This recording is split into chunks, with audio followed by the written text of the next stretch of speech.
Where is the pastor that's asking about a theology of the cross in his or her neighborhood? Where is the pastor that's asking about the nature of suffering in his or her neighborhood? Where is the pastor that's undergoing suffering in his or her neighborhood, undergoing their own theology of the cross, perhaps their own dark night of the soul, so that they can lead others in and through it and beyond? Returning to the institutional church today on In the Shadow of the Cross.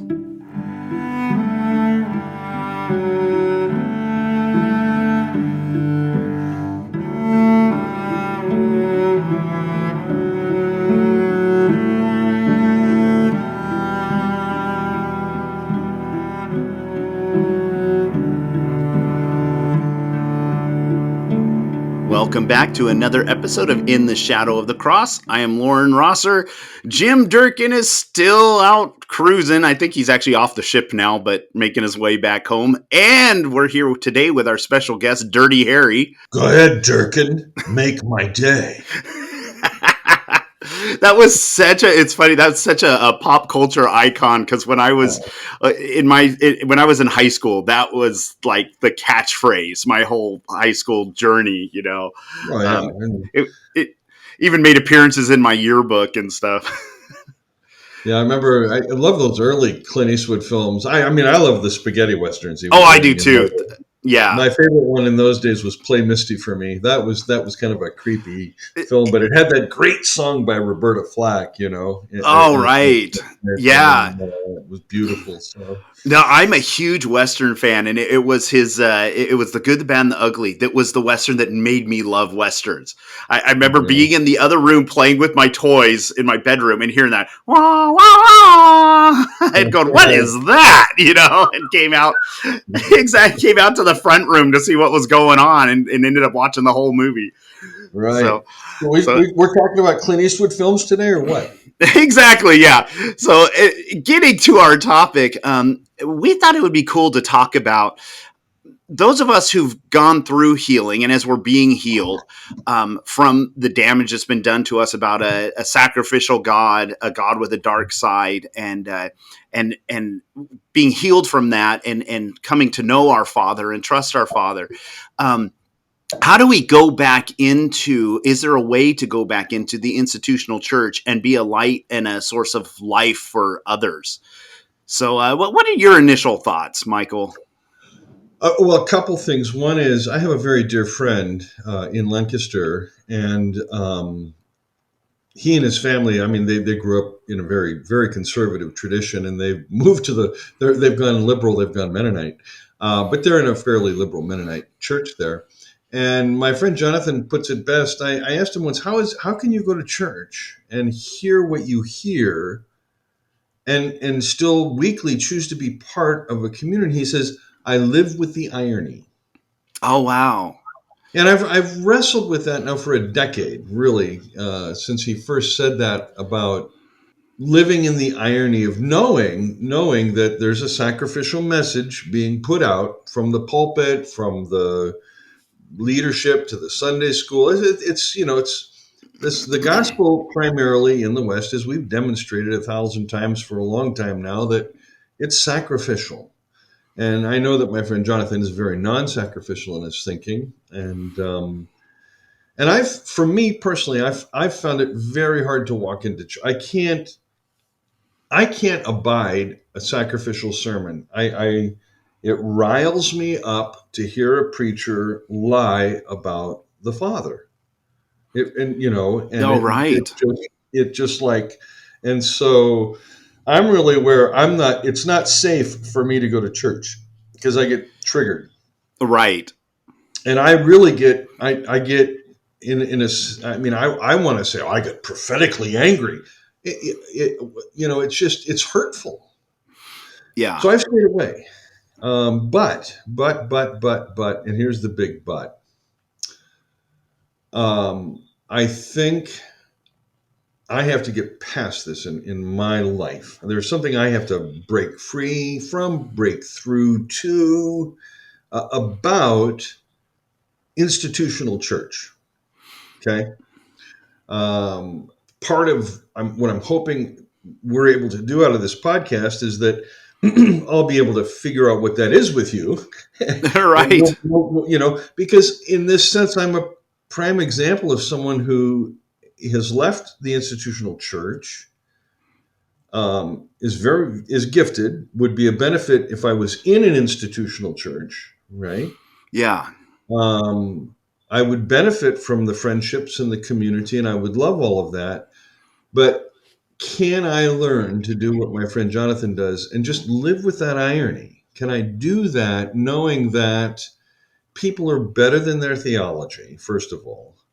Yeah. And second of all, do I want to, or am I able to be part of a community where, in a sense, I have to let them believe in their God. You know what I mean? And I feel Yeah. like Paul the apostle going, "Hey, wait, man, there's this unknown God you got to learn about, even though you're Christians. His name is Right. Yeah. No, I'm so glad you share all that because I wrestle with the same things. I can handle maybe 4 or 5 Sundays, and then it just starts really getting to me. And one of the things that I wrestle with a lot of times when I'm in institutional type gatherings that have like a sacrificial view of God, or have the dark side view of God, is that I will I get frustrated because I feel like, there's one person who's sharing, who has the pulpit and is sharing all the time, and they're sharing these things, and no one else has a voice in many of these types of gatherings. And the thing that upsets me is I'll feel like there are people here that have life to bring, that have a something completely different. That I'll look around the congregation, a lot of them, and because I kind of get the vibe, if you will, of kind of the sense of where people at, and I'll see they really need this. They're hungry for it, and it's like, but I feel like the gatekeepers, a lot of times, not all of them, but I'll tell some positive stories in a little bit, but the gatekeepers will keep that gate shut. and Mhm. and so after a while, it's like I start to feel like, why am I here? Why am I taking up the air? Mhm. I might as well, I can just be home, because I'm Mhm. sitting Mhm. here, I'm on a pew, I'm not doing anything, I'm not really, blessing anyone, benefiting anybody in any sort of way. I'm a cog in the machine that's helping those that be running the organization feel better because the pews are fuller. And it's like, that's not why I'm here. That's not why I'm on this planet. So, and my wife, she goes with me all the time to these things, and she'll feel the same way. And so that's why it's hard for me in those things, because that frustration you talk about, that anger, I recognize that all too well. Yeah. So that makes it challenging for me in any length of time. I have tried to, something I could grow in is, I have tried to build relationships outside of the service setting.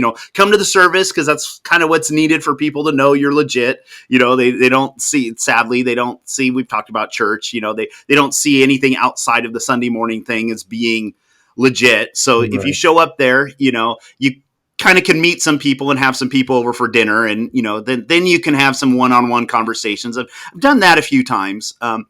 So yeah, it's something that, although I've had some really good positive experiences with it, it's still a challenge. It still really is a challenge, a challenging road to go down. How do you, Michael? Because you've got, you talk about bringing in a bank of wealth of information that would really help people be free. I'm not talking just information. We're like intellectual. We're talking life giving. Um, how do you how do you go about connecting with that with people? Prior to my leaving the institutional church around 2013, um, prior to that, my experience in the institutional church has been, no matter which congregation I've sought to be involved in, and I can go in my mind all the way back into the 1980s on this, but even before I left for seminary. I mean, just after I'm married and we're coming out of the Jesus movement into the institutional church.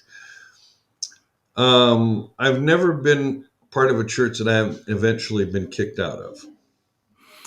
Really? And Wow. it's inevitable that I intimidate the pastor. Pastors are just intimidated as shit when they get around me. It's just like, at first they go, "Oh, this guy will be great," but it's like the last church I was in. I was asked to take over a Sunday school class. Had 10 elderly adults in their 70s. And the guy was going to be gone for 5 weeks that taught it, and I taught it. And when he came back, there were like 45 people there, and he said, "Just keep on teaching." Eventually, it grew to 80. Well, the pastor would run a Sunday school class, and he'd get four, five, six people, and I've got like 80. So it intimidates pastors, right? Yeah. And so I've just left the church because clergy are so easily scared by somebody that can. They get scared. They just get scared because it's little kingdom builders, that's all about egos. And when it's about egos, Right. but a most interesting experience this week here in Minneapolis. Um, I'm staying, right around the corner from my lady's house. Here is a Lutheran church, and I thought, you know what, I could walk there in about 2 minutes. If I'm going to go to church, I don't want to have to drive, especially in Minneapolis, especially in the Right. winter. you know, so close is good, real good. So I walked on over, met with the pastor, had a great conversation with him, fantastic. Asked him about. He's been there 6 months. He's in his 50s. He's been around the block, paid his Yeah. paid his dues, and asked him about his vision of the church. It's this wonderful vision. He's First of all, he's theologically articulate, which is really nice. Really, Right. really, really nice. This is not your average. I'll learn what I learned back in Bible college or seminary and then puke it for the next 50 years kind of pastor. This is a guy that likes to read and is engaging and knows the congregation, knows the area because he lives here, has a beautiful vision for debureaucratizing his little local Lutheran congregation, which is so committee heavy and all that nonsense that churches get into. Just debureaucratizing it, turning it back into that. I kind of I feel like he's almost speaking the language that Ray Stedman used to speak back in the 70s of body life, Yeah. you know. And so we talked a little bit about, where the world's going and this and that and the other, and the need that people are going to have once the economies collapse, and they're collapsing already. I mean, last Friday, the major commercial banks shut down because they couldn't do direct deposits. I Bank of America, Chase, J.P. Morgan, there's no liquidity. The crisis is coming, and when it hits, people are going to get scared spitless. And I said, they're either going to lose their faith, but they're losing their faith only in the Superman Deus Ex Machina God. yeah. But there's going to be a lot of people looking for something. And that's what I'm hoping that, a local congregation here and there, all over the world, wherever, that there is this sense of the church being a body again, where people are caring for each other, not Yeah. just good neighbors, but actually committed to caring for each other. That would just be brilliant. And so we talked about this, and I told him, I said, I'm really not interested. I asked him, I asked him really point blank after he shared his vision. I said, if I'm going to come to this church, how can I serve you? What's the best way for me to serve you? And we had a good conversation about that. And, um, I really would see myself as a funnel for bringing people there, more like an evangelist, Yeah. just talking locally with people and then just inviting them, once something is going. But I'd have to be part of that early fermentation process. Might take a while and get something going there. But I was very excited for the first time in over a decade, maybe longer, Wow. about actually stepping foot back into a congregation and choosing to be part of their life and let them be part of my life. So that's why, this is an important topic right now, as it's very existential for me. Yeah, absolutely. It's interesting because my journey's been similar to yours, and the churches, even before I knew any of this stuff. After the first church I went to after I grew up, left high school, every church I went to either closed down or kicked me out. So it's pretty interesting. But two of those closers, especially one of them, was a very, very positive thing, which I want to share that because it's a cool story about what we're talking about Sure. of the life of God really impacting a group. So Lily and I were youth pastors at this one church, and long story short, we weren't welcome there anymore. Just don't even really can't really explain why. Just we're tired of towing the line the way it was, and so anyway, we realized it was best just for us to leave. So So instead of towing the line, you went one toke over the line. exactly, yes, when one took over the line, and but when we left, we were absolutely fried on church. Yeah. I was one of those guys. This was back in 2000, so this was before Facebook was a thing. But I was on the chat rooms and everything, just talking about all the evils of church and how church needs it. The things you see. Church isn't designed to have a pastor. Church isn't designed hierarchy. All that stuff. I was one of those guys, and but then did get a hold of met some good mature brothers and sisters in Christ who kind of got me better grounded. But I was still very anti-church. But I was like, Lily and I were like, we can't just be floating out here. We need to find community. And long story short, I connect with this guy who's pastoring a church in Sacramento.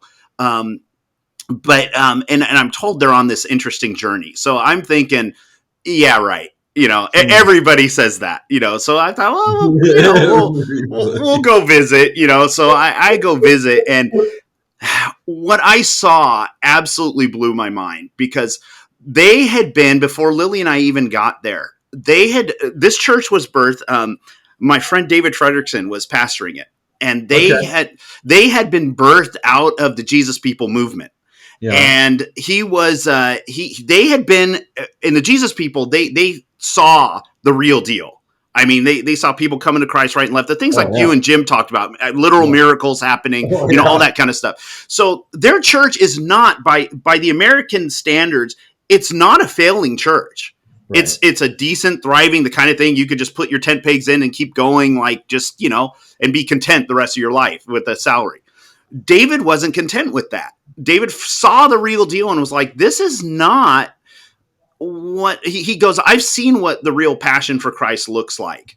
And we're just not there. And so they had been praying and asking God seriously, what do we need to do to get to that place where we're really being a light to the community. And the first thing they hear, them as a church are praying this, they get from God to close down all the programs and cancel all positions, and David gave up his salary. And so they're in this place when we arrive. They are in this place where they don't know what they're supposed to do next. I mean, they're like Abraham. They Yeah. stepped into. Yeah. I Yeah. mean, they're literally getting together on Sunday morning. David is standing in the back of the room. He's not in front in the pulpit, and different people are sharing things here and there and stuff. And someone would kind of strum on the guitar a little bit, but everyone's kind of like, "What are we supposed to do?" A little Quaker-esque. A little Right. Quaker-esque. Exactly. So we're we come in the midst of that, and as this journey progresses, they're starting to question things that are normally not questioned. Like they started going, okay, we're getting together, we're discovering the value. They're starting to get from home to home a lot more, and they start going, do we really need this building? Because they're like, it seems like we keep having to have the church work days once a year where we come down, clean the building and all this, and it takes time away from our families and from getting together with each other. And they're like, let's. They hit this point. They said, let's take 6 weeks off from being in this building, and we're just gonna get together. No mandate on how we're gonna gather anything. Just if you want to go to someone's house, go to their house. And they go, and we're going to pray and fast for the next 2 weeks and see what the Lord directs next. And I'm thinking, yeah, right. We'll see what's going to happen. This is just going to come back business as usual. Man, was I wrong. They shocked me. They stunned me because they came back after 6 weeks, and the unanimous decision, them as a group, not the pastor, dictating this. And they go, you know what? We had so much life away from this. They go, this feels like a hindrance. They go, we're Wow. Wow. I mean, we're having to maintain this thing all the time. And they go, and they go, what's happening? One brother shared this. I loved it. He goes, I'll think to myself, he goes, someone will pop in my mind during the week. He'll be like, I wonder how Bob's doing. And he goes, but then I think, oh, I'll catch up with him on Sunday. And he goes, but if there's not Sunday anymore, I have to call Bob.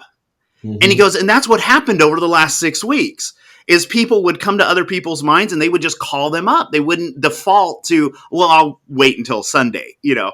So they just decided they were done with the building. And so they ended up selling the building and just gathering from place to place and house to house and they never formed a thing, which is what was kind of interesting. And this isn't everybody's journey because I know some powerful stories of people who stayed in the institution too. But this was just the way the Spirit directed them. Mhm. But that just absolutely blew my mind. And it was so healing for me because the thing that crushed me and Lily was the system. We were in a system that became cult like. I mean, it really was. If you go down what Mhm. a cult is, it was Right. everything a cult is. And that's what it just crushed us. And it was tremendously healing to meet brothers and sisters who were not driven by a system. They didn't look at me for what I can give to them to build their thing. It was Mhm. rather just simply being a brother. So that was amazing. And the cool part was Lily and I showed up towards the end of that, and we actually got to be part with them walking through that. And there was some divine timing there because there were things we learned in our journey that came in very useful in that season. But that was a wonderful moment, and remained friends with pretty much all of them. The ones I haven't, it's just because there's just time. People move away. I've moved 2 states since I was part of that. That was in Sacramento, but but it shows you going along with what we're talking about. You don't know when God directs you somewhere, when Father leads you to connect with a group of people, you have no idea what can happen or what's in mind. Sometimes it is you show up, you're there a few weeks, this didn't go anywhere, or so we think, and Right. and move along. But I don't think that means it's any less that we missed God somehow or something. But sometimes there's that rare moment where people are open and he Father just likes to shock us. Yeah. Yeah. So that was cool. So, I mean, to think of that paradigm shift and being part of that, that's very much what the Jesus movement felt like, what you experienced in Sacramento. Right. I And could see that. we really did in Church in the Park, which was the group I was part of in Modesto, California. We started out, we were 18 of us, and we formed a covenant. That was the big deal back in those days. And to be, basically to be in kind of economic community. And uh, that model worked for us in the Jesus movement until the shepherding movement came in. Oh yeah. Because as we grew from 18 ultimately to about 180 over the course of several years, that required, some organization and different things. But we also, had, I mean, it was the most beautiful worship. It was part Quaker-esque in that anybody could bring anything, but the worship committee or group would design a skeletal framework, and they would kind of carry it along if there were lulls. You know what I mean? Yeah. And so it really was beautiful. And yet, once the need for organization and hierarchy came in, that was it. It was over. And Yeah. then all the cult stuff started appearing. I'll never forget the time one of the three elders, who Lori and I, and at that time, our two youngest daughters, we were living there, and I had a great living at that time, and I supported everybody, both kind of. And he sat down at the dinner table one night, and he says, we've he and the other two elders. I'm trying to stay away from names. He and the other Right. two elders had figured out how to deal with the chaos. They decided that they were infallible. They would make decisions and they were infallible. I mean, I looked over at him and I said his name and I said, dude, I mean, I grew up Roman Catholic. I left that Pope stuff kind of behind, you know, and this is not going to happen in some little tiny Protestant group. You guys get infallibility. That's like, no, no, no. I'll take the Pope any day, but not you, nutters. You know? You said that to him? No, no, God, no. Oh, okay. No, Oh. no, no, no, no. But I did make very, very clear that I didn't take him as infallible. There was no way. Sure. No. Wow. Yeah. So yeah, Yeah. I don't know what it is about leaders, and it's ego. It's ego. It's all about ego. Yeah. It's all about the inability to let the spirit do what the spirit does. It's about the need to control the wind instead of letting it blow where it will. Right. You know, Absolutely. institutionalize and box, but hey, it worked. We got to box it. We got to do it again. It worked once. We got to do it again. It's like, are you kidding? You know, Yeah. Oh, um, yeah. I want to know why the charismatics always say God is doing a new thing when it's the same old thing God seems to be doing. You're right, though. You're Right? absolutely right, because that's the thing that I saw in that church that I said behaved cultishly. That was a charismatic church, and yeah, it was very much controlled. And it's interesting because, I mean, you talked about the ego and the money thing. It was interesting, and I just bring this up because I think it might actually help some people. Is when we were there, one of the things that happened was when we were youth pastors, we were struggling financially the entire time. Michael, Mm-hmm. you have no idea what that's like. No, I have no idea what to struggle financially. No, never, never. I have more money. I've always had more money than I could dream of. Exactly right. So anyway, we couldn't even afford groceries a lot of times, and so anyway, they're talking about paying us to, or supporting us to, as youth pastors. And so we're like, well, that would be great, because we could make ends meet. But then we have this meeting with one of the elders is told to meet with us, and so we Mm-hmm. meet and we're told, oh, it's a good thing. And in the meeting, he and his wife tell us that they're concerned because they noticed there were several gaps in my tithing record.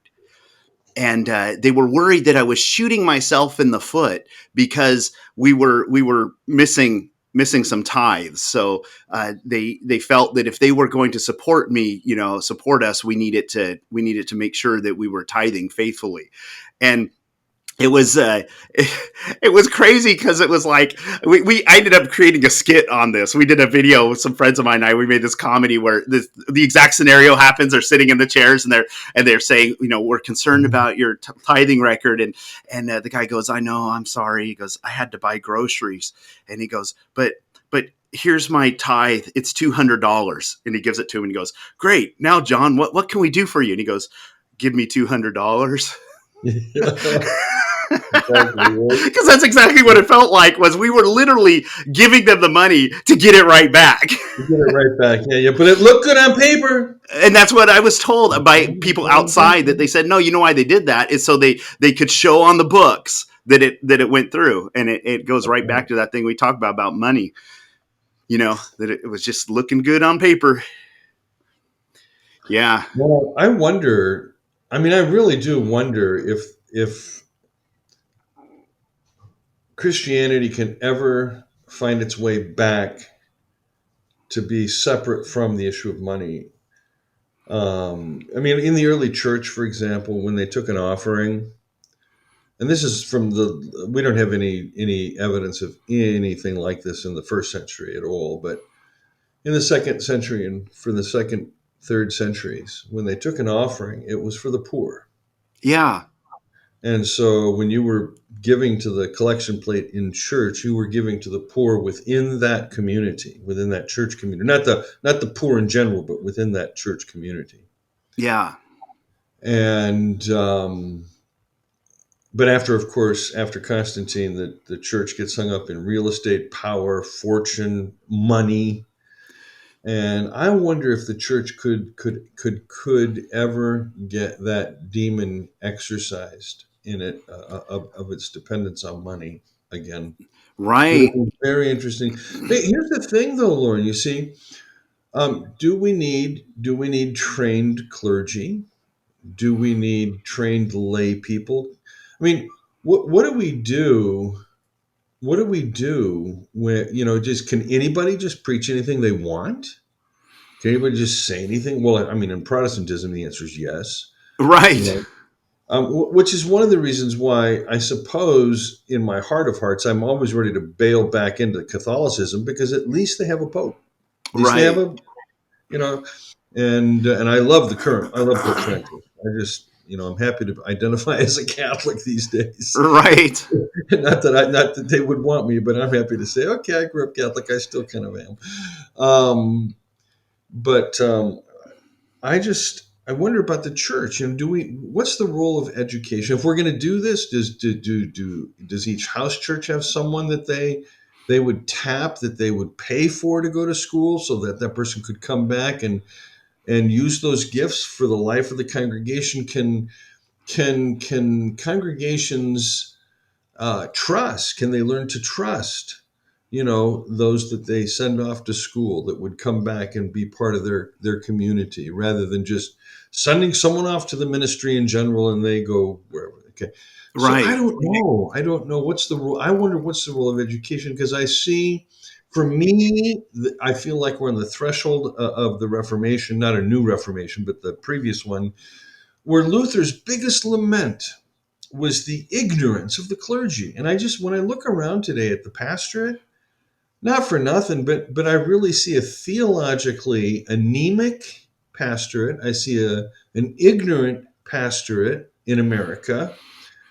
I would venture to say the vast, vast majority of clergy I've met are either intellectual underachievers or anti-intellectuals. They don't really want to think things through theologically. They just want to be told their little pat theology to believe in, some kind of Lutheran or Reformed evangelical fundamentalist doctrinal statement. Okay, so what we believe. Okay, now, let's just go pretend and play church and be relevant to the community in the neighborhood and have these programs. And no, where is the pastor Yeah. that's asking about a theology of the cross in his or her neighborhood? Where Right. is the pastor that's asking about the nature of suffering in his or her neighborhood? Where is the pastor that's undergoing suffering in his or her neighborhood, undergoing their own theology of the cross, or perhaps their own dark night of the soul, so that they can lead others in and through it and beyond? No, no. Clergy, by and large, are boring, repetitive administrators of nonsense. And I don't know. I can't abide anymore with what I consider to be just weakly educated clergy, or clergy that are preaching right from their egos. That it's all, it's about my vision of the church, my understanding of this, and me, my. And I especially, this is one of my biggest laments of the last church I was in, the Mennonite church, was that the pastor would always use himself as an example. It was just like, you're not a regular person. You're not. Right. You spend your time going to meetings. That's all you do. You're just a manager. You know. I don't Right. know. It was just not. I don't know. I just don't hear gospel anymore. I don't hear good news anymore. I don't. When I go to church, I don't. I just hear about the Superman God, the Deus Ex Machina God, the nationalistic God, the supersessionist God, the God that loves us. He loves us. He loves us. He loves us. He's with us. He loves us. He's with us. He loves us. And you got to go, really? You have to work that hard to convince everybody? I Right. mean, if you had well, I mean, if you're in a codependent relationship, I can understand that. I love you, Lauren. Lauren, I love you. I love you, Lauren. Lauren, I love you. I love you. I love you. I worship you, Right. Lauren. I adore you, Lauren. I adore you. I love you, Lauren. I love you. Come on, man. At some point, you're going to go, okay, enough's enough. Right. And people can't see I'm dying laughing here. It's so true though. No, it's true, because it's even the thing of like, even sometimes especially charismatic circles where I come from, that it started to dawn on me that it's like, the whole thing of worship. It's like, God really standing there going, worship me, give me more, give worship, like, wow, I need your worship. exactly. I need, and unless you hit that mark, that emotional high within an hour and a half, I ain't showing up, That's right. so No glory best yeah. for you. Exactly. Right. No, but the things that you share, they're true. I mean, they're legitimate, because sometimes, a lot of times, people will hear things like you shared and be like, "Oh, he's so negative."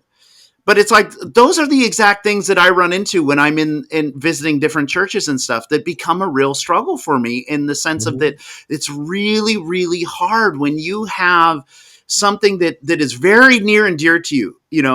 I know this is the same for you. We love the church, Mhm.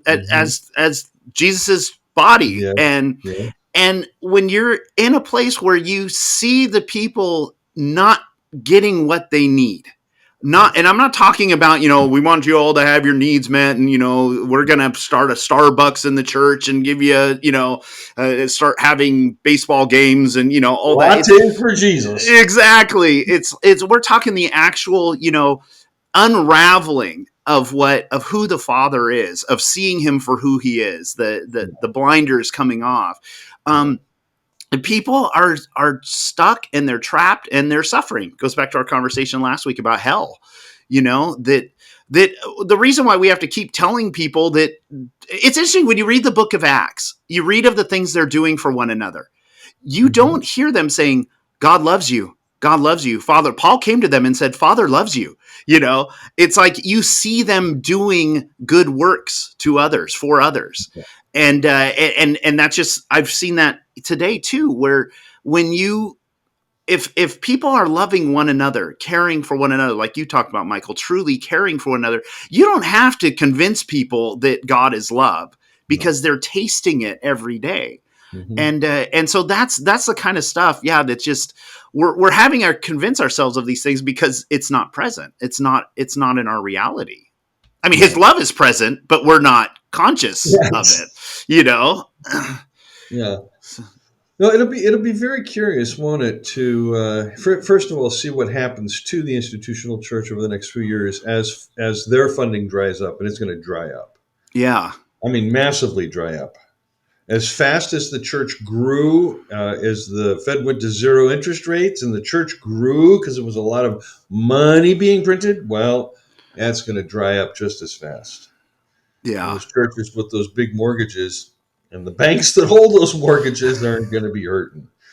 And I can't help but wonder what's on the other side. What's on the other side? Carol Yeah. Winger, talks about the net, and we've talked about this before, the networking concept, networks, and um, what role will social media play? What role will the virtual world play? I mean, Right. are we moving to such a thing as virtual church?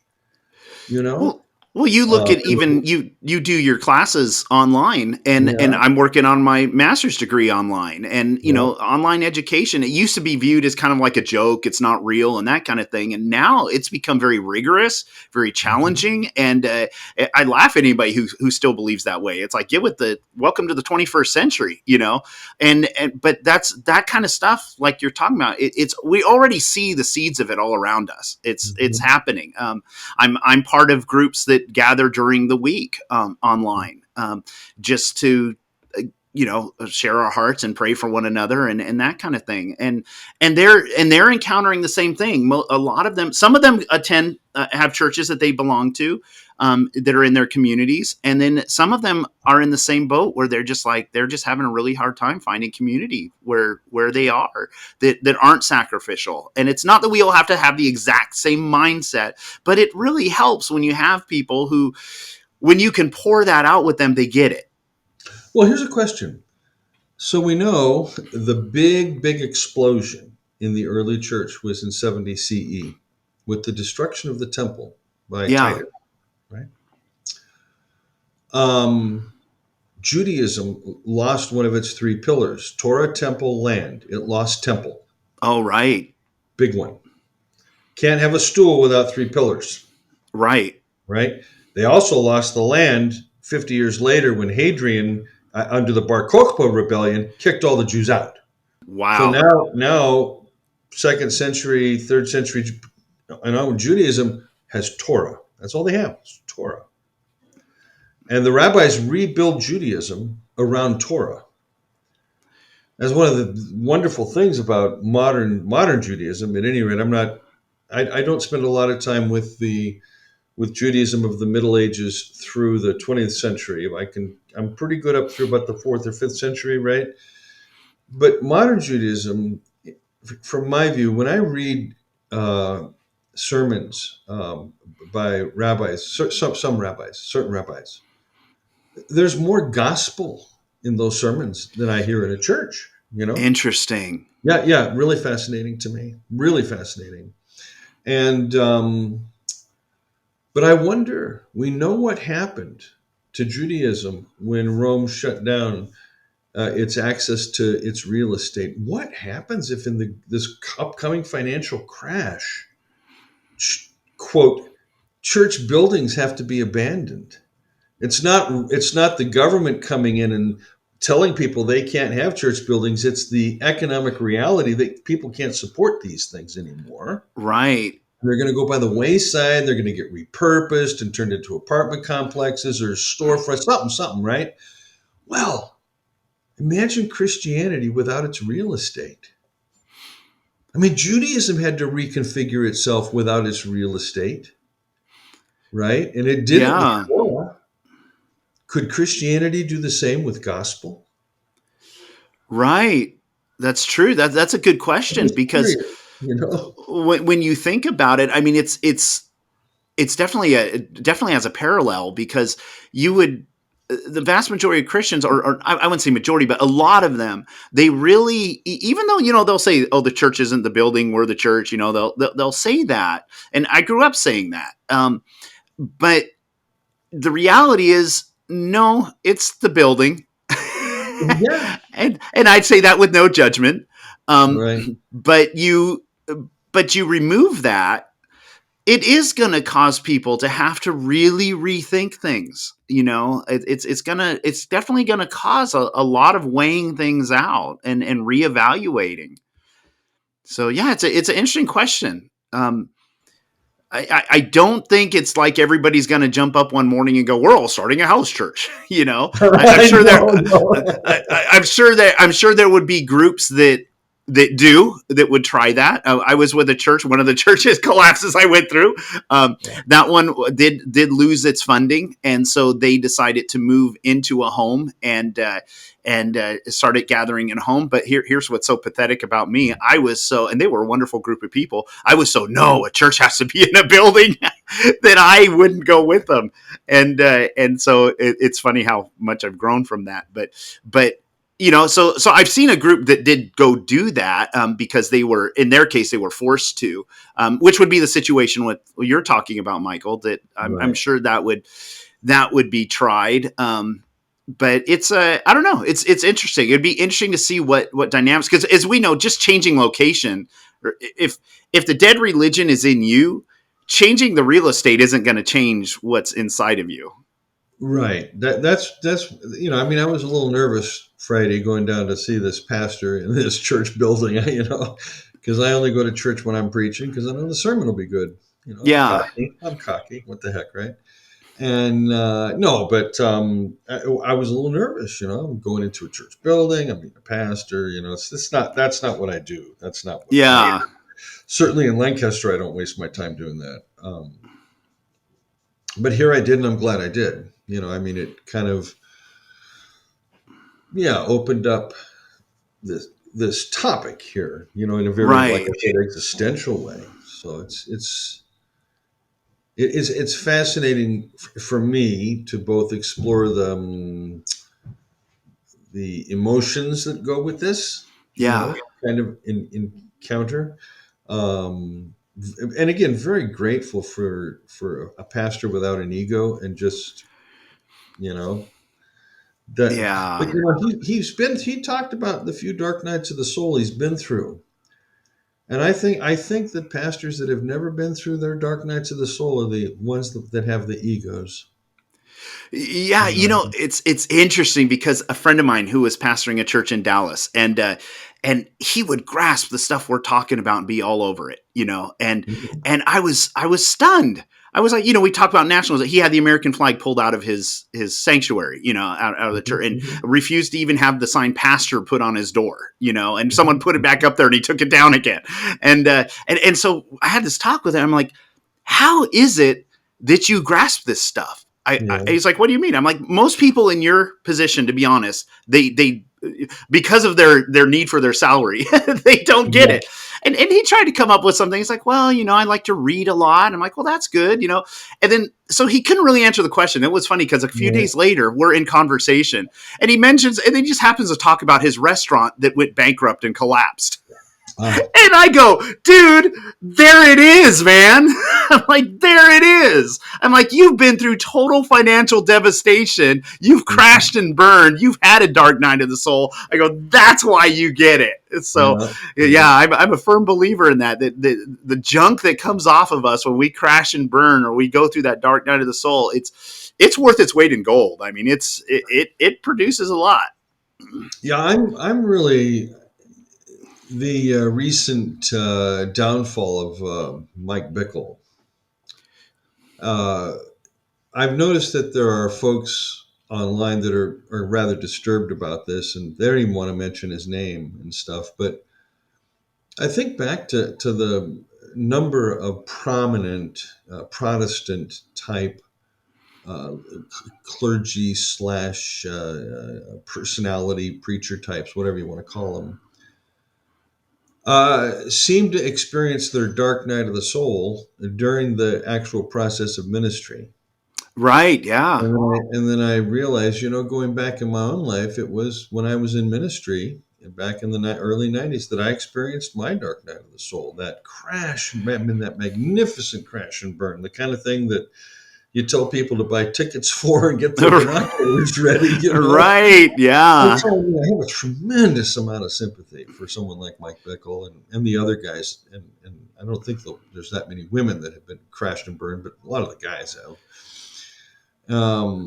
And it's sad. It's really sad because I think the best clergy are those that have crashed and burned. They've been through it. They've come out the other side. They can talk about cross. They can talk about resurrection, and they can talk about it Right. realistically. You know, Yeah. and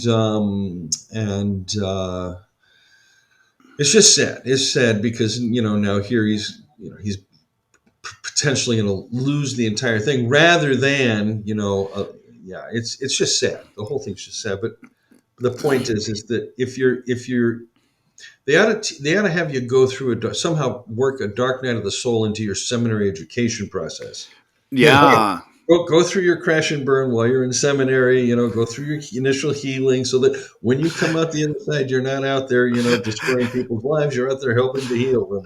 Right. Yeah. If only you could.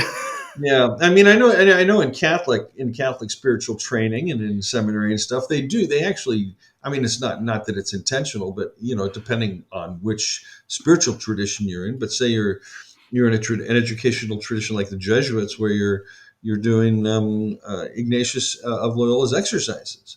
Well, you're going to go through the process of purgation. That's the first stage: purgation, illumination, union. And you're going to go through that process of purgation.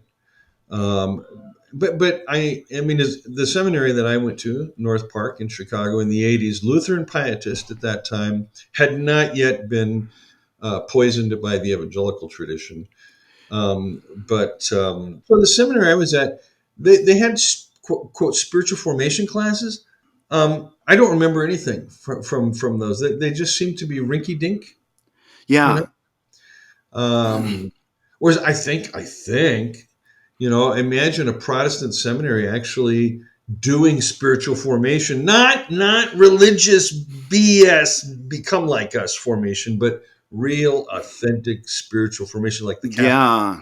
You know, imagine that, and so maybe that's what's coming up for Protestants. Maybe we Protestants have really got to uh, reinvigorate ourselves with the larger Catholic tradition and take the stuff that works and bring Yeah. it into our sphere. Not necessarily all the nature and grace stuff. The Catholics can keep that. Those of us that are Bartian. Right. Yeah. um, but I mean, it's like everything will work out. It'll all be beautiful. And Yeah. I do have hope for the church. I truly do. Oh yeah, well, I definitely think the one who's building the church knows what he's doing. So I'm not concerned about it in that regard. Um, Yeah, I, I I think sometimes though it's like chemotherapy. You know, it's like the getting the cancer removed can be a very painful and tedious process, you know, yes, because the master surgeon does it in such a way where he's not going to destroy the patient while trying to destroy the cancer. And right, that's the challenge right there. Cause you know, my, that's where I'm very different from the surgeon is you know, I want to go on the rampage and go get that cancer and I'll take out the guy with me, you know, and that's not good right. at all. That doesn't do anybody No, any good.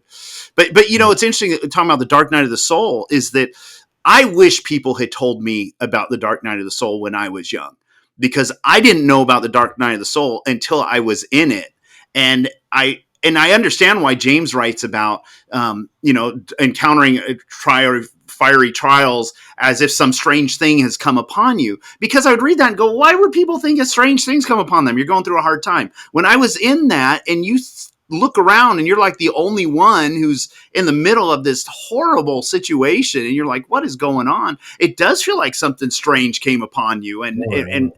and I'm sitting there going, am I out there? Am I just totally missing it? Am I, you know, where's God? You know, and all of that. And it wasn't until, thank God, a teacher, Michael, it wasn't you, but it was someone who was doing what you do, came into the congregation and said something very unpopular, and he started teaching on suffering. And he Mm, was teaching about, and he started teaching on Joseph, and he started talking about being in the pit and how it was the pit that prepared him, and it wasn't the yeah, charismatic go to the, you know, you're going to be wealthy, but it was Joseph had the wisdom to reign because of what he went through in that pit, and it was and there how he that handled it. It's how he handled it. right, it was how he handled it. Everybody, you can go. Everybody goes through all kinds of dark nights of the soul. Yeah, that's They do, true. but there's a way to handle it that allows you to come through it and be healed. Yeah, that's a You know, very good point. it's not just. It's not about, oh, you have to have a dark night of the soul. No, no, no. It's about going through a dark night of the soul the same way Jesus approached the Via Dolorosa and the cross, the same, with complete and absolute trust in the Father Yeah, and letting it all go. I mean, there's wisdom in that little Frozen movie in that song, "Let It Go."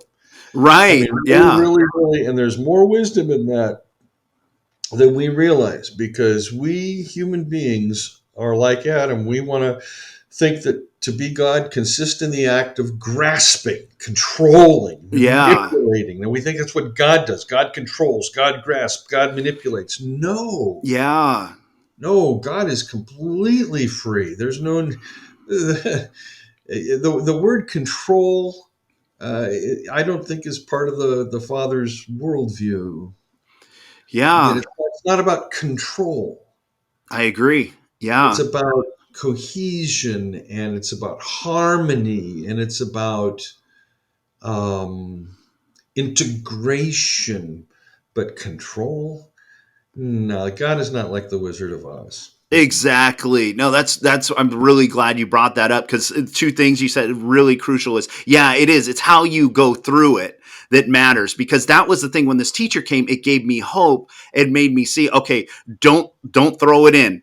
You know, hang here, because this is God's with you. You know, Yep. and so that's crucial, because how many people end up on the roadkill of life because they hit that dark night. And so I see them all the time. I know you do too, where it's like they camp there. There, that's it. I'm done. I'm out. I'm, you know, whatever. Different than saying I'm like a dead man.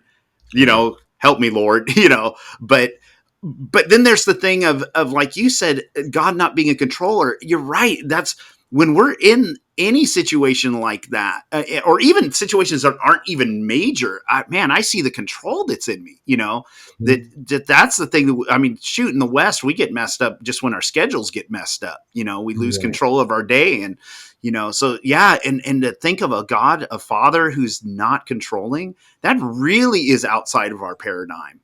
It is. It is, because we so need a God concept to be controlling. Very, Yeah, very challenging for us human beings to recognize that the two greatest, in a sense, the two greatest moments in reality, capital R, are creation and redemption. And in both those narratives, God gives up power. He gives up power to the humans in the garden. Here, this garden's yours. I made it. You take care of it. Gives Yeah. up power on the cross.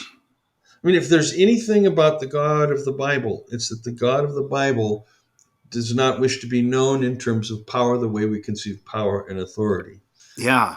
Yeah, one of the things that drives me crazy, and I usually keep my mouth shut, but is you'll hear people talking about someone who passed away or grieving or something. They'll say, "Well, God is in control," and that statement just it rubs me the wrong way, because it's that whole thing of like, I don't think the Father killed that person. I don't think the Father said it's my divine plan that he ends up dead.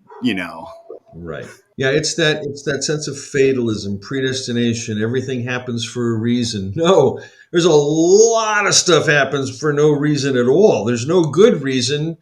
There's no good reason on earth that you can say that there's a lot of stuff that happened. No, no, no, no. And that would make God, a loving God, complicit in our hurting each other. No, no. But that's a topic for another day. Exactly. Yeah, that's a whole other. Wow. Well, this has been a really good conversation today. As we're about to wrap up, first, let me present, because we mentioned David Frederickson, and he actually has written two books. He wrote one about the journey that they went through when they were leaving the building. It's called "When the Church Leaves the Building." Okay. It's by David Frederickson. I do Is believe it's that on Frederickson with Amazon. an E or an O? With a, Is he I thought I had his Norwegian or book here. not? Fredi. I think it's an O. Okay. I'm pretty sure it's an O. All right. And then he wrote another one that's also really good. That's called Christianity in Crisis. Mhm. Also, really good book. It draws on just from his years growing up, and he has a really interesting childhood. Grew up, his dad was a missionary to Mexico.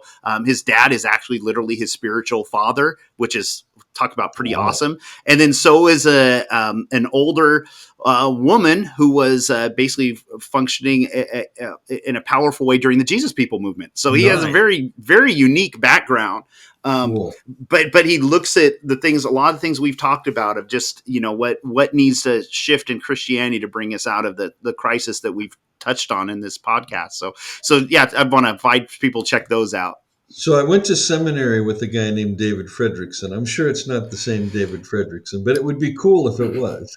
Yeah, you know what? It's not, because there is another David Frederickson, because I ran across that guy when I was Googling one time for him. I kept getting that other David Frederickson, and he was seminary educated. So I know who you're talking about, because I've run across him as well. So yeah, Yeah, that's pretty the interesting. other David Frederickson went to Dallas Seminary before he came to North Park to do his 1 year there before he could become a covenant pastor.